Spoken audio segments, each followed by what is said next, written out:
In this short video, we're going to explore the potential for generative AI in reverse engineering code into visual models.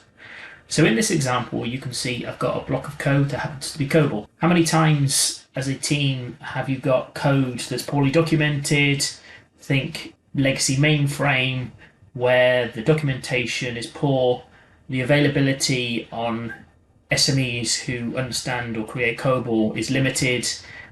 The ability to understand what's actually being implemented through code is often tricky, and so how can generative AI help to reverse engineer what's implemented in code into visual models that can be turned into tests?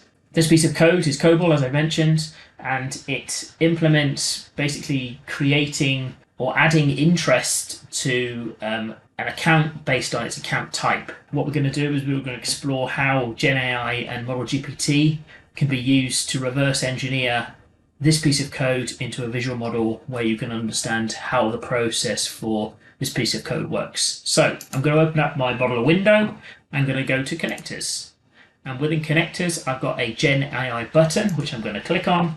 And when I click on that button, I can see my generative AI window open up. And if I copy and paste in my piece of COBOL code and click the generate button, what ModelGPT has done is created a visual representation of what that code implements. So if we follow through the visual process, what we can see is the code passes in an input file and it starts to read what that file says, and it works out the type of account that's actually being passed through and the amount of interest to be applied based on that account type. And then it moves on to the next record and evaluates whether it's the end of the record. If it's not the end of the record, it will go back through the code and again follow the same process of evaluating which account type we've got and therefore which interest rate to apply.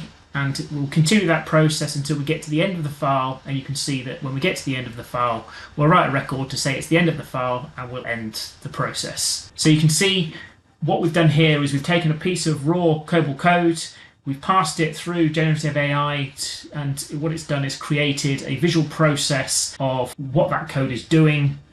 Obviously, you could then use Modeler and the model representation to then go and create tests.